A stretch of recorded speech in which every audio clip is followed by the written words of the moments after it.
Hey guys, and welcome back to this channel. In this video I'll be showing you guys how you can move your posts from not interested to your interested post, I guess.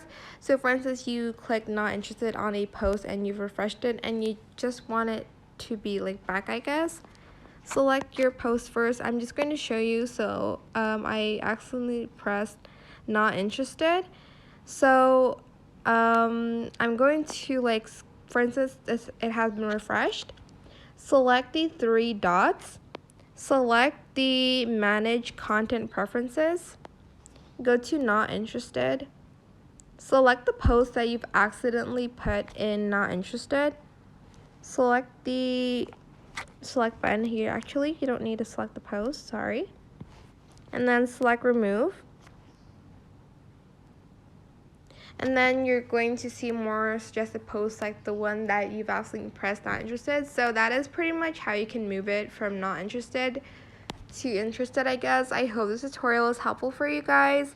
Don't forget to like, comment, share, and also subscribe to this channel if you haven't done that already. If you have any more questions about this video, just leave it in the comment section down below. I will try my best to answer them all for you guys. And if you found this video helpful, please click the thanks button as well. That is it. Thank you so much for watching. Bye.